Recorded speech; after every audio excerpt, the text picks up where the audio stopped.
ألف لام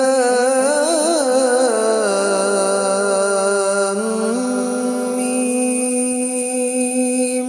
ذلك الكتاب لا ريب فيه هدى للمتقين۔ السلام علیکم ورحمۃ اللہ وبرکاتہ۔ این نیوز کے پروگرام الہدا میں میں ہوں آپ کا میزبان ڈاکٹر اکرم حریری۔ ناظرین، آج ہم 18ویں پارے کی تفسیر آپ کے سامنے رکھیں گے، اس دعا کے ساتھ کہ اللہ مالک الملک قرآن حکیم میں بیان کیے گئے جتنے بھی احکام ہیں، تعلیمات ہیں، ان پر عمل کرنے کی توفیق عطا فرمائے، اور ہم قرآن کے مطابق اپنی زندگی پہ عمل کرتے ہوئے اللہ اور اس کے رسول کی تابعداری میں اس کی رضامندی اور اس کی خوشنودی کے طالب بن سکیں۔ 18ویں پارے کی ابتدا ہے، سورۃ المؤمنون ہے۔ اس میں اللہ کریم نے سب سے پہلے یہ خبر ہمیں دی ہے کہ کون سے لوگ کامیاب ہونے والے ہیں۔ اللہ فرماتے ہیں کہ قد افلح المؤمنون، مومن یقیناً کامیاب ہونے والے ہیں۔ اور اللہ کریم نے اس کی ابتدائی آیات میں مومنوں کی صفات کا تذکرہ فرمایا کہ حقیقت میں مومن ہیں کون سے لوگ۔ کیا وہ لوگ مومن ہیں جو نام کی حد تک مومن ہیں، یا صرف وہ گروہ مومن ہے جو اپنے آپ کو مومنین کہلاتا ہے، یا اس سے مراد وہ صفات رکھنے والے جو قرآن حکیم نے بیان کی ہیں وہ لوگ مومن ہیں؟ اللہ رب العزت نے یہاں کامیاب ہونے والے مومنین کی صفات کا تذکرہ فرمایا کہ وہ کون سے لوگ ہیں۔ اللہ رب العزت ارشاد فرماتے ہیں کہ وہ لوگ جو نماز کو خشوع و خضوع کے ساتھ ادا کرنے والے ہیں۔ نماز کی ادائیگی میں صرف ان کی دل لگی اللہ رب العالمین کے ساتھ ہوتی ہے، دل میں ذہن میں کچھ اور خیالات نہیں ہوتے، عاجزی ہوتی ہے، انکساری ہوتی ہے، اور خشوع و خضوع کا اہتمام کرتے ہوئے وہ اپنی نمازوں کو ادا کرنے والے ہیں۔ اور اسی طرح فرمایا وہ لوگ ہیں عن اللغو معرضون، جو لغو باتوں سے اعراض کرنے والے ہیں، اپنے آپ کو بیہودہ باتوں سے دور رکھنے والے ہیں، منکرات سے اپنے آپ کو دور رکھنے والے ہیں، ہر نافرمانی والے عمل سے اپنے آپ کو جو ہے وہ پاکیزہ اور دور رکھنے والے لوگ ہیں۔ اللہ رب العزت نے تیسری صفت مومنین کی بتلائی کہ وہ لوگ اپنی شرمگاہوں کی حفاظت کرنے والے ہیں۔ سورۃ المؤمنون 18واں پارہ، ابتدائی آیات۔ آپ بھی ابھی قرآن حکیم کی تلاوت کیجئے، اس کو ترجمے کے ساتھ دیکھیے اور خود سے پڑھیے کہ قرآن ہم سے کس انداز سے مخاطب ہے، کن لوگوں کی فلاح اور کامیابی کی خوشخبری اللہ رب العزت دے رہا ہے، اور اپنے ان مومن بندوں کی جو کامیاب ہونے والے ہیں ان کی صفات کا کس انداز سے تذکرہ کر رہا ہے، تاکہ ہمیں شوق پیدا ہو، ہم بھی ان مومنین کی صفات کے حامل بن جائیں۔ اللہ کریم نے جو ہے وہ بیان کیا کہ وہ اللہ کے بندے امانتوں کو ادا کرنے والے ہیں، اور اس کے ساتھ ساتھ جو وعدہ کرتے ہیں ان کو پورا کرنے والے ہیں۔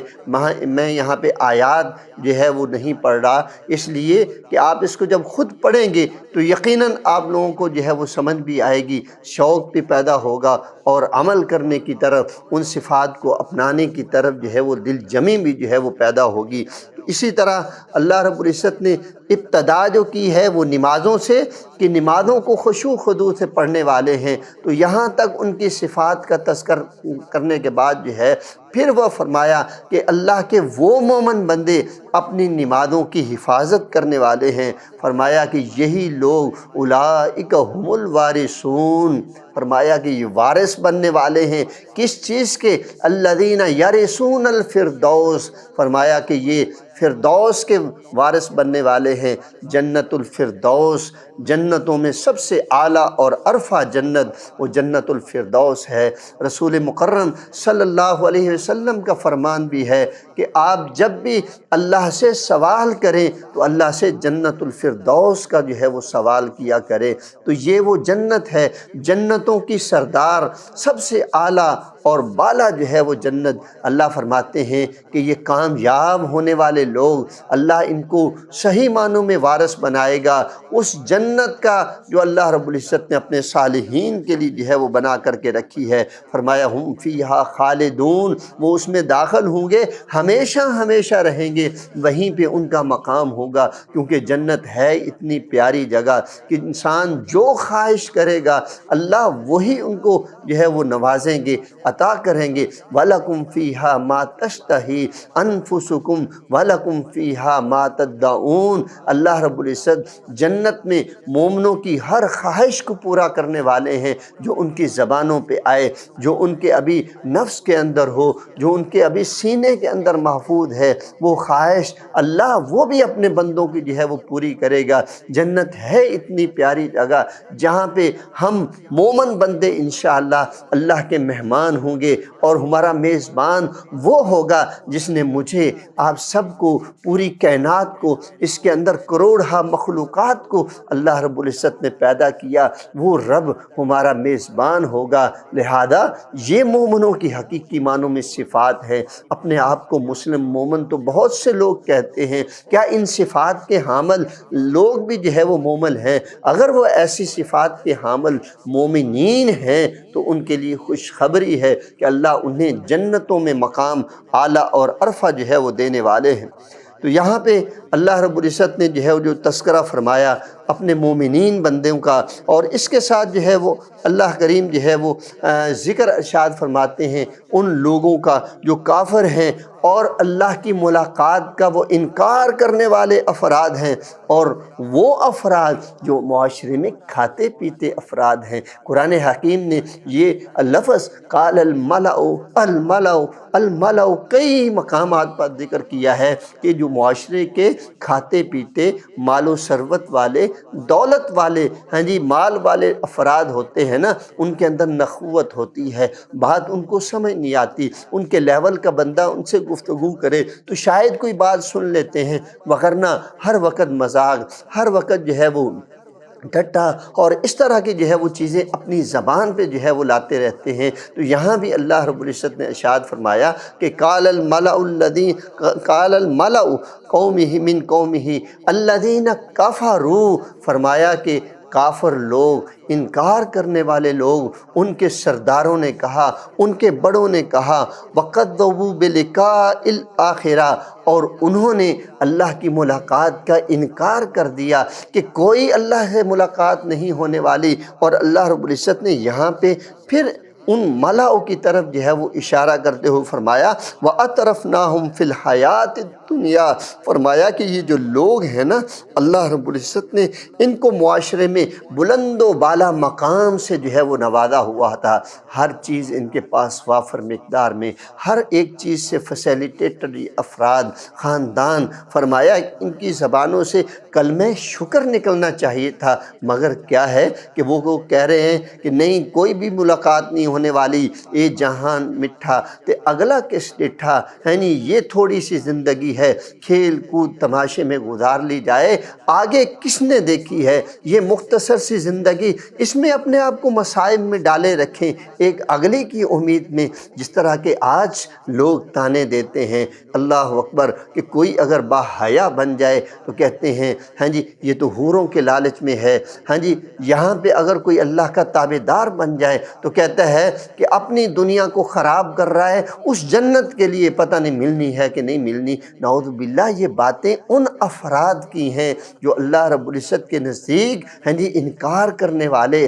معاشرے میں تکبر کا شکار ہونے والے افراد ہیں۔ اللہ فرماتے ہیں کہ ان لوگوں نے ساتھ کیا دلائل دیے اپنی قوم کے لوگوں کو، کیونکہ مال و دولت میں جو وافر رکھنے والے ہوتے ہیں نا، وہ اپنے قوم سے بڑے ہوتے ہیں، ان کی بات سنی جاتی ہے، لوگ ان کی طرف توجہ دیتے ہیں، تو اپنی اس چیز کا فائدہ اٹھاتے ہوئے لوگوں کو کہہ رہے ہیں کہ ما ھذا الا بشر مثلکم، بھی یہ اللہ کا رسول کہتا ہے کہ میں اللہ کا رسول ہوں، یہ تو ہماری طرح کا انسان ہے، اور بھائی جس طرح تو ہے اسی طرح تو یہ رسول ہے، اسی طرح جو ہے وہ کھاتا پیتا ہے، چلتا ہے پھرتا ہے۔ اللہ اکبر، یاکل مما تاکلون، باقاعدہ ان کو جو ہے وہ آرگومنٹ سے جو ہے وہ قائل کرتے کہ بھائی جس طرح تم کھاتے ہو یہ اسی طرح کھاتا آتا ہے، یعنی ان کے ذہنوں میں جو تصور تھا وہ یہ تھا کہ شاید اللہ کا جو رسول ہوتا ہے وہ کھاتا پیتا نہیں ہے، شاید اللہ کا رسول وہ ہوتا ہے جو انسانوں میں سے نہیں ہوتا،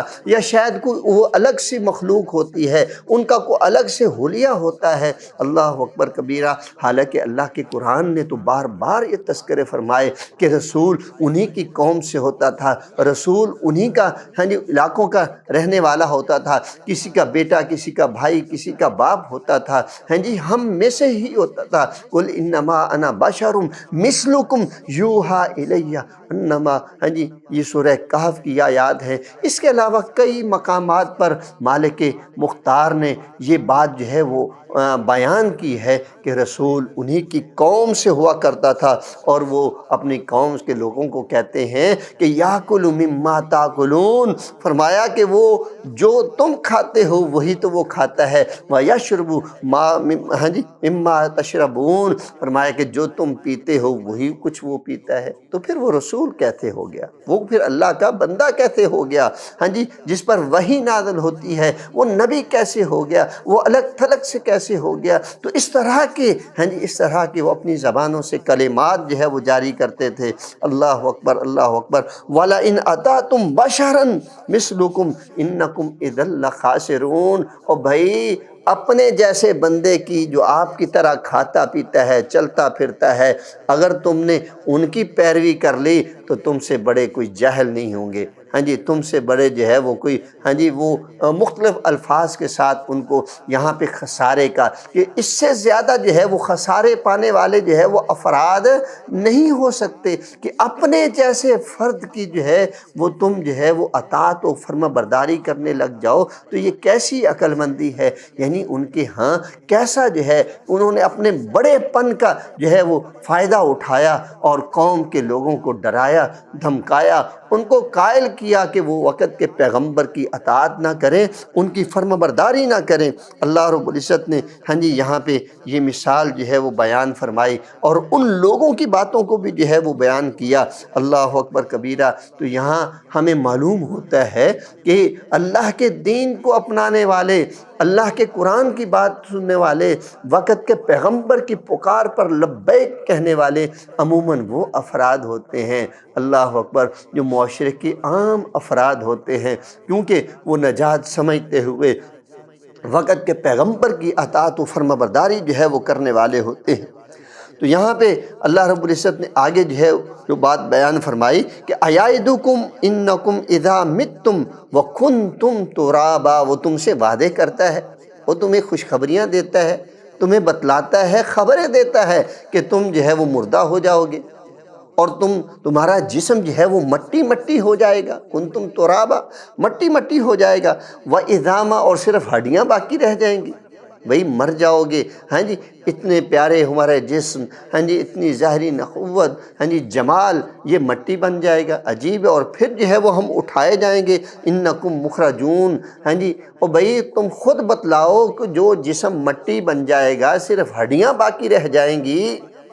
اس سے پھر انسان کیسے نکل سکتا ہے؟ اللہ اکبر۔ انہیں اگر رب کی حاکمیت پر، ان کے خالق ہونے پر یقین ہوتا نا، وہ یقیناً اس بات کا بھی ادراک کر لیتے۔ سورہ یاسین میں ہے کہ ایک بندہ اپنے ہاتھ میں ہڈی کو اٹھا کے ایسے ہاتھ سے بھربھرا جو ہے وہ کر رہا ہے، اور غالباً حضرت عیسیٰ علیہ السلام کو آ کر کے جو ہے وہ کہہ رہا ہے کہ اے عیسیٰ مجھے بتلائیے کہ آپ کہتے ہیں،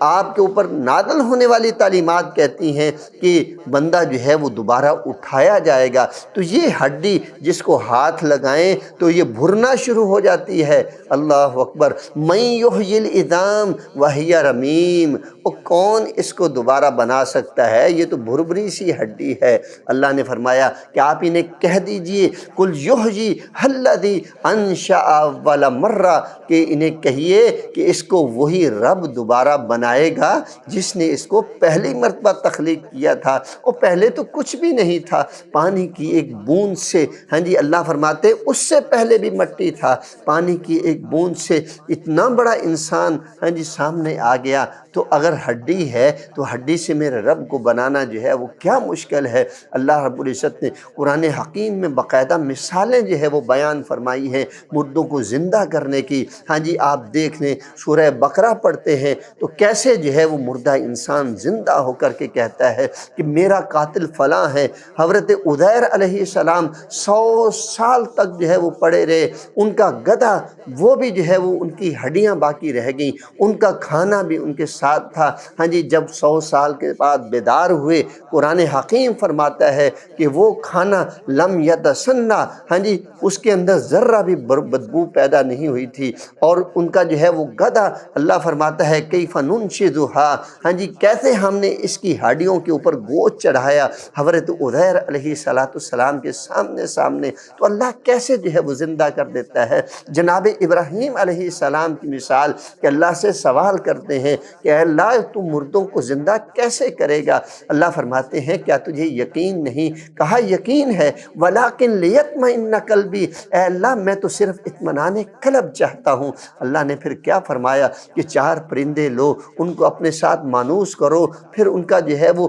گوشت مکس اپ کر کے مختلف جگہوں پہ جو ہے وہ چھوڑ آؤ، پھر ان کو جس طرح مانوس کیا تھا کہ دانہ دنکا دینے کے لیے ان کو اپنے پاس جن الفاظ سے بلایا کرتے تھے، ذرا انہی الفاظ سے دوبارہ ان کو بلاؤ، یاتینک سعیا، فرمایا وہ دوڑتے ہوئے آپ کے پاس آئیں گے۔ تو اللہ نے تو مثالیں بیان فرما دی قرآن حکیم میں کہ مردے جو ہے وہ زندہ ہو سکتے ہیں، اور الگ الگ کیفیت میں جو ہے وہ زندہ ہو رہے ہیں۔ ہاں جی، حضرت اللہ رب العزت نے قرآن حکیم میں جو ہے اصحاب الکہف کا بھی جو ہے وہ واقعہ بیان کیا۔ 309 سال بعد جو ہے ان کو دوبارہ جو ہے وہ زندہ کیا گیا۔ تو یہ مالک کائنات کے جو ہے وہ انداز ہیں، وہ جیسے چاہے وہ پیدا کر سکتا ہے۔ اس سے معلوم یہ ہوتا ہے کہ کوئی چاہے سمندر میں ڈوب جائے، کوئی چاہے اسے زمین میں دفن کیا جائے، کوئی فضا کی بلندیوں میں گم ہو جائے، چاہے جس کو آگ سے جو ہے وہ راکھ کر کے ہوا میں اڑا دیا جائے، پانی میں بہا دیا جائے، اللہ ذرے ذرے کو اکٹھا کر کے دوبارہ زندہ کریں گے۔ جس طرح ابراہیم علیہ السلام کے پرندوں کی ایک ایک بوٹی کو اکٹھا کر کے ہاں جی دوبارہ پرندہ بنایا، اور وہ اڑتے ہوئے جناب ابراہیم کے پاس دوبارہ لوٹ کر کے جو ہے وہ آ گئے۔ تو اللہ رب العزت نے یہاں پہ بیان فرمایا کہ ہاں جی، وہ لوگ کہتے کیا ہیں کہ ہائی ہاتھ لما توعدون، اور بھائی جن کا تم سے وعدہ کیا جا رہا ہے نا، یہ ہمیں بڑا جو ہے وہ عجیب سا لگتا ہے۔ ان ہی الا حیاتنا الدنیا نموت ونحیا، بھائی دنیا ہی کی زندگی حقیقی زندگی ہے، اس میں ہم زندہ ہیں، ہم اس میں جو ہے وہ موت میں آئیں گے اور اس کے بعد جو ہے وہ اٹھائے جائیں گے۔ وما نحن بمبعوثین، بھئی ہمارا دل تو جو ہے وہ نہیں مانتا۔ ہیں جی، اللہ رب العزت نے یہ مکالمہ قرآن کریم کا جو ہے وہ حصہ بنایا ہے۔ تو آج بھی اس طرح کی جو باتیں کرنے والے افراد ہیں وہ اپنا مقام کا تعین جو ہے وہ خود کر سکتے ہیں کہ ان کے مقام کا تعین ہے کیا۔ آگے اللہ رب العزت نے ارشاد فرمایا کہ ادفع باللتی ہی احسن السیئہ، آپ سے جو اگر غلط کام ہو جاتا ہے نا تو اس کو اچھے کاموں سے ریپلیس کیجئے، اچھائیاں کیجئے۔ یہ نہیں کہ ایک غلط کام کر لیا، اپنے دوستوں کے پاس آ کے جو ہے وہ کہا دیکھا میں نے جو ہے وہ کیسا کر دیا، میں نے اس کو ایسا الو بنایا، میں نے اس کو ایسا زدکوب کیا کہ وہ پھٹ پھڑاتا رہا، ہاں جی مجھ سے جان نہ بچا سکا، اور طرح طرح کی باتیں، یعنی گناہ کے اوپر جو ہے مہر ثبت کرتا ہے، دوستوں کو احباب کو اس کے اوپر گواہ بناتا ہے۔ اور بھائی بہتر رویہ تو یہ تھا کہ اللہ سے تنہائیوں میں معافی مانگتا اور کوئی اچھے کام کر کے ان برائیوں کو نیکیوں سے تبدیل کرنے کی جو ہے وہ کوشش کرتا۔ نحن اعلم بما یصفون، اللہ فرماتے ہیں کہ یہ جو گناہ کرنے کے بعد یہ جو باتیں کرتے ہیں نا، ہم ان ساری باتوں کو جو ہے وہ جانتے ہیں کہ کیا کرنے والے۔ اللہ نے حکم دیا کہ قل اعوذ بربک، ہاں جی قل اعوذ بک من ہمزات الشیاطین، اے اللہ ہمیں شیاطین کے بھڑکانے سے بچا اور ہم تیری پناہ میں آتے ہیں۔ وَأَعُوذُ بِكَ رَبِّ أَن يَحْضُرُونَ، اور اس سے بھی پناہ میں آتے ہیں کہ اے اللہ یہ جو شیاطین ہر وقت ہمارے معاملات میں مداخلت کرنے کے لیے حاضر ہو جاتے ہیں، اللہ تو ہی ہم سے انہیں بچا، اے اللہ ہم تیری پناہ میں آتے ہیں۔ تو تعوذ کا پڑھنا جو ہے وہ کس قدر ضروری ہے، کس قدر ضروری ہے۔ آپ علیہ السلام کے اوپر نازل ہونے والا قرآن حکیم، اللہ فرماتے ہیں کہ یہ ہدایت کا منبع ہے، اور اس ہدایت سے جب بھی رہنمائی لینے لگو تو یہ پڑھ لیا کرو، فَإِذَا قَرَأْتَ الْقُرْآنَ فَاسْتَعِذْ بِاللَّهِ، قرآن حکیم کی جب تلاوت کرو نا تو اللہ سے پناہ طلب کر لیا کرو۔ کیوں کہ یہ ہدایت نامہ اسی وقت اثر کر سکتا ہے جب اللہ کی توفیق ہوگی۔ شیطان تو تمہیں بھڑکائے گا، وسوسوں میں ڈالے گا، غلط بے راہ رویوں میں جو ہے وہ ڈالنے کی کوشش کرے گا، اور اگر اللہ کے حصار میں رہو گے تو تعلیمات اثر کریں گی، عملی اظہار ہوگا، رب کریم کی رحمت ہوگی، اور اس کی جو ہے وہ مہربانیاں جو ہے وہ ہوں گی۔ اس کے بعد جو ہے وہ اللہ رب العزت نے جو ہے وہ ارشاد فرمایا، اللہ اکبر کبیرہ، بڑی پیاری جو ہے وہ آیات، بڑی پیاری آیات اللہ رب العزت نے جو ہے وہ یہاں پہ جو ہے وہ بیان فرمائی۔ سورہ نور کا جو ہے وہ تذکرہ ہے کہ معاشرے میں بدکاری، بے حیائی کو ختم کرنے کی، الزانیۃ والزانی فاجلدوا کل واحد منہما 100 مرہ، 100 جلدہ۔ فرمایا کہ زانیہ عورت، زانیہ مرد، دونوں کو جو ہے وہ 100 کوڑے مارے جائیں، ہر ایک کو۔ فَجْلِدُوا كُلَّ وَاحِدٍ مِّنْهُمَا 100 جلدہ، ہر ایک کو 100 جو ہے وہ کوڑے مارے جائیں۔ اور اس کے بعد جو ہے وہ اللہ رب العزت نے ارشاد فرمایا کہ وَلَا تَأْخُذْ بِهِمَا رَأْفَةٌ فِي دِينِ اللَّهِ، اللہ کے اس اصول کو اپلائی کرنے کے لیے ذرہ برابر بھی جو ہے وہ نرمی نہیں ہونی چاہیے، ٹھیک ہے۔ وَلْيَشْهَدْ عَذَابَهُمَا طَائِفَةٌ مِّنَ الْمُؤْمِنِينَ، اور جب تم انہیں سزا دینے لگو تب جو ہے مومنوں کا ایک بہت بڑا گروہ جو ہے وہاں پہ حاضر ہو، تاکہ وہ سامان عبرت لے کے جائیں کہ اگر ہم میں سے بھی کسی نے ایسا کیا تو ان کے ساتھ بھی ایسی جو ہے وہ ذلت امیز سزا انہیں بھگتنا پڑ سکتی ہے۔ تو حدیث مبارکہ میں آپ علیہ السلام کی سنت کا معمول ہے کہ شادی شدہ افراد میں سے اگر کسی نے یہ بدکاری والا فعل سر انجام دیا ہے تو حضرت صلی اللہ علیہ وسلم نے انہیں باقاعدہ رجم کی سزا دی ہے کہ ایک گڑھے میں اس کو کھڑا کر کے لوگوں نے اس کو پتھر مار مار کر جو ہے وہ ہلاک کیا ہے، اور آپ علیہ السلام کی سنت اس کے اوپر موجود ہے۔ اور فرمایا کہ اگر اس کے اوپر الزام لگایا جاتا ہے، آگے جو ہے وہ الزام کی صورتحال بھی جو ہے وہ بتلائی گئی کہ اس الزام کی جو ہے وہ صورتحال کیا ہو کہ 4 گواہ جو ہے اس کے اوپر ہونے چاہیے، وہ آ کر جو ہے وہ گواہی دیں کہ اس نے جو ہے یہ غلط کام کیا ہے۔ اور اگر اس کے پاس 4 گواہ نہیں ہیں، والذین یرمون المحصنات ثم لم یاتوا باربعۃ شہداء، لوگ الزام لگاتے ہیں مگر الزام کے ثبوت میں 4 گواہ پیش نہیں کر سکتے، تو قرآن حکیم نے اس کا بھی جو ہے وہ سلوشن جو ہے وہ بیان فرمایا ہے کہ فَجْلِدُوهُمْ 80 جلدہ، انہیں 80 کوڑے مارے جائیں کہ بھئی بغیر ثبوتوں کے تم نے الزام تراشی کیوں کی۔ ان کو جو ہے وہ 80 کوڑے لگائے جائیں، اور اس کے بعد جو ہے وہ فرمایا وَلَا تَقْبَلُوا لَهُمْ شَهَادَةً أَبَدًا، ان کی جو ہے وہ ہمیشہ کے لیے کوئی بھی گواہی، کوئی بات جو ہے وہ قبول نہ کی جائے، کسی فورم میں اس کی اتھینٹسٹی جو ہے وہ بالکل زیرو کر دی گئی، وہ کہیں پہ اس کی جو ہے وہ بات قبول ہی نہ کی جائے۔ اور اس کے بعد جو ہے وہ فرمایا اولئک هم الفاسقون، یہ در حقیقت فاسق لوگ ہیں، گناہ گار لوگ ہیں۔ اور پھر دوسری صورتحال والذین یرمون ازواجہم، کہ میاں بیوی میں سے دونوں اپنے فریق پر، یعنی خاوند بیوی پر یا بیوی خاوند کے اوپر الزام لگاتی ہے بدکاری کا، اور ان کے پاس جو ہے وہ گواہ نہیں، تو قرآن حکیم کہتا ہے وَلَمْ يَكُنْ لَهُمْ شُهَدَاءُ إِلَّا أَنفُسُهُمْ، وہ خود اس بات کے گواہ ہیں اور کوئی گواہ نہیں، تو فَشَهَادَةُ أَحَدِهِمْ 4 شہادات باللہ، ان میں سے ہر ایک جو ہے وہ 4 مرتبہ جو ہے وہ قسم اٹھائے گا، 4 مرتبہ قسم اٹھائے گا۔ کیا قسم اٹھائے گا؟ إِنَّهُ لَمِنَ الصَّادِقِينَ، إِنَّهَا لَمِنَ الصَّادِقِينَ، إِنَّهُ لَمِنَ الصَّادِقِينَ، فرمایا کہ وہ قسم اٹھائیں گے کہ وہ سچے ہیں۔ اور اس کے بعد وَالْخَامِسَةُ اللَّعْنَةُ اللَّهِ إِنْ كَانَ، اللہ اکبر، کتنے قرآن حکیم کتنی حکمت کی جو ہے وہ باتیں سناتا ہے کہ اللعنۃ اللہ ان کان من الکاذبین، 5ویں مرتبہ کہے گا کہ اگر وہ جھوٹا ہے تو رب کی پھٹکار اس کے اوپر نازل۔ اللہ اکبر، اللہ اکبر۔ تو یہ بھی قرآن حکیم جو ہے وہ ہمیں تلقین دیتا ہے۔ خواہ مخواہ الزام لگانے والے افراد وہ ذرا سوچ لیں کہ قرآن حکیم جو ہے وہ ہمیں کیا ہدایات دیتا ہے، قرآن حکیم ہمیں کیا سکھلاتا ہے۔ اتنی بڑی سزا ہے کہ 80 اس کو کوڑے لگائے جائیں، درے لگائے جائیں، اور اس کے بعد جو ہے اس کی زبان سے بولے ہوئے الفاظ کی اتھینٹسٹی جو ہے وہ زیرو کر دی گئی کہ جہاں بھی جس فورم میں بات کرے گا اس کی بات کو جو ہے وہ صحیح مانا ہی نہیں جائے، اس کی گواہی قبول ہی نہیں کی جائے گی۔ اللہ اکبر، اللہ اکبر۔ تو آخر میں جو ہے وہ تذکرہ ہے، بہت سی باتیں ہیں، سورہ نمل شروع ہوتی ہے تو یہاں پہ حضرت سلیمان علیہ السلام کا جو ہے وہ تذکرہ۔ ہم جانتے ہیں کہ اللہ رب العزت نے حضرت سلیمان علیہ السلام کو جو حکومت دی ہے، قیامت تلک ایسی حکومت کسی کو نہیں ملنے والی۔ بیک وقت انسانوں کے اوپر، جنوں کے اوپر، پرندوں کے اوپر حکومت کرنے والے۔ ایک دن دیکھتے ہیں، دربار لگاتے ہیں کہ ہدہد نظر نہیں آتا،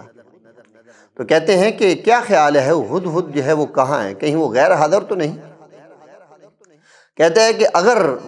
اس نے اپنے غیر حاضر ہونے کی بنیادی وجہ نہ بتلائی تو میں اسے سخت سزا دوں گا، اولٰذبحنہ، یا شاید اسے ذبح ہی کر دوں، کہ وہ بغیر اطلاع اجازت کے وہ آج دربار سے غائب کیوں ہے۔ اللہ اکبر کبیرہ۔ تو صحبت صالح، صحبت اچھے لوگوں کی صحبت جو ہے وہ بندے کو کتنے اثرات اس کے ڈالتی ہے۔ حضرت سلیمان علیہ السلام کی صحبت میں رہنے والا وہ پرندہ ہدہد، اللہ اکبر، حضرت سلیمان علیہ السلام کے پاس حاضر ہوتا ہے تو کہتا ہے کہ اے اللہ کے نبی، میں نے آج ایک ایسی خاتون کو دیکھا ہے جو ایک علاقے پر حکمران، اور اس کا جو ہے بڑا عرش ہے، بڑا عرش ہے، بہت بڑا تخت ہے، اور اس میں قباحت کی جو بات ہے وہ جو انہوں نے ذکر کی، فرمایا کہ اس کی وہ اور اس کی قوم جو ہے وہ سورج کے سامنے سجدہ ریز ہوتے ہیں، سورج کی پوجا کرنے والے افراد ہیں۔ اللہ اکبر، اللہ اکبر۔ سورج کی پوجا کرنے والے افراد ہیں۔ تو یہاں سے پھر حضرت سلیمان علیہ السلام نے اس کی تصدیق کے لیے باقاعدہ خط بھیجا، خط کے ذریعے سے جو ہے وہ ساری بات چیت جو ہے وہ آگے چلتی ہے، اور ایک وقت آتا ہے کہ ملکہ بلقیس جو وہاں کی حکمران تھی وہ ایک اطاعت گزاری کی حالت میں حضرت سلیمان علیہ السلام کے دربار میں پیش ہوتی، اور دوسری جو ہے وہ ان کے ایک بڑی جو ہے وہ خوبصورت جو ہے وہ مثال دی ہوئی کہ اتنا بڑا پیغمبر ہے کہ اس کی بادشاہت جنوں کے اوپر، انسانوں کے اوپر اور پرندوں کے اوپر ہے، تمام جانوروں کے اوپر ہے۔ ایک مرتبہ بارش کے لیے جنوں کے گروہ اور پرندوں کے گروہ کے ساتھ جو ہے وہ نکلتے ہیں، اور جب چونٹیوں کی بلوں کے پاس پہنچتے ہیں، اللہ اکبر، اللہ اکبر، تو ایک چونٹی جو ان کی سردار چونٹی ہوتی ہے نا، وہ آواز لگا کر کے جو ہے وہ کہہ رہی ہوتی ہے، اللہ اکبر، کیا آواز لگاتی ہے؟ قالت نملۃ یا ایھا النمل ادخلوا مساکنکم، اور بھئی اپنی اپنی بلوں میں داخل ہو جاؤ، اپنے اپنے گھروں میں داخل ہو جاؤ،